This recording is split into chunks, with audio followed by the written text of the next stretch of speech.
दोस्तों, आज मैं आपको एक ऐसी कहानी सुनाने जा रहा हूं जो न रामायण है न महाभारत, बल्कि उससे भी हजारों साल पुरानी। ये कहानी उस समय की है जब इंसान ने अभी अभी लिखना सीखा था, जब सभ्यता अपने पहले कदम रख रही थी। ये कहानी है दुनिया के पहले नायक गिलगमेश की। एक ऐसी कहानी जो दोस्ती सिखाती है, मृत्यु से सवाल पूछती है और जीवन का अर्थ समझाती है। बहुत समय पहले मेसोपोटामिया की उपजाऊ धरती पर उरुक नाम का एक महान नगर था। ऊंची दीवारें, भव्य मंदिर और समृद्ध लोग। इस नगर का राजा था गिलगमेश।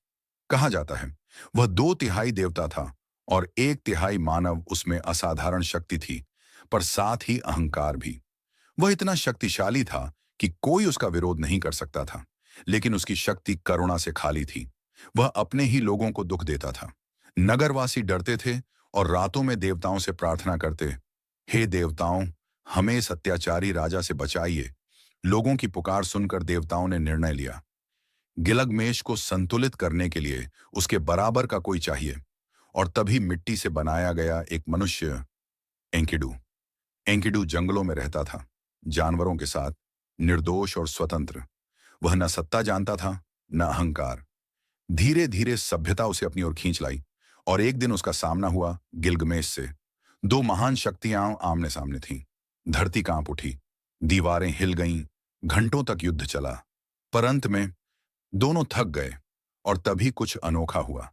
प्रतिद्वंद्विता सम्मान में बदल गई, शत्रुता दोस्ती बन गई। गिलगमेश ने पहली बार किसी को बराबरी का पाया और एंकिडू को पहली बार एक सच्चा मित्र मिला। यह थी दुनिया की पहली लिखित दोस्ती। दोनों मित्र साहस की खोज में निकल पड़े। उन्होंने देवताओं के रक्षक हमबाबा का सामना किया और उसे पराजित कर दिया। लेकिन यही जीत उनके पतन की शुरुआत बनी। देवता क्रोधित हुए। उन्होंने निर्णय लिया, इस घमंड की कीमत चुकानी होगी। देवताओं के श्राप से एंकिडू बीमार पड़ गया। दिन बीते, रातें बीती और एक दिन एंकिडू ने गिलगमेश का हाथ पकड़कर कहा, मित्र, मैं जा रहा हूं। एंकिडू की मृत्यु ने गिलगमेश को तोड़ दिया। वह रोया, चिल्लाया और पहली बार मृत्यु से डर गया। अब गिलगमेश राजा नहीं रहा, वह एक डरता हुआ इंसान था। वह सोचने लगा, अगर एंकिडू मर सकता है तो मैं भी मरूंगा। वह अमृता की खोज में दूर दूर भटका, पहाड़, रेगिस्तान, अंधेरी घाटियां। अंत में वह पहुंचा उतनपिष्टिम के पास, जो अमर था। उतनपिष्टिम ने कहा, अमृता देवताओं की देन है, इंसानों की नहीं। उसने गिलगमेश को जीवन का पौधा दिया, लेकिन रास्ते में एक सांप वह पौधा ले गया। गिलगमेश खाली हाथ रह गया, पर वह खाली दिल नहीं था। गिलगमेश उरुक लौटा। अब वह बदला हुआ था। उसने समझ लिया, जीवन छोटा है, दोस्ती अमर है, कर्म ही पहचान है। और यही है गिलगमेश महाकाव्य का संदेश।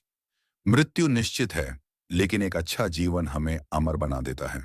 दोस्तों, हजारों साल पहले लिखी गई यह कहानी आज भी हमें वही सिखाती है, अहंकार छोड़ो, दोस्ती निभाओ और जीवन को अर्थ दो।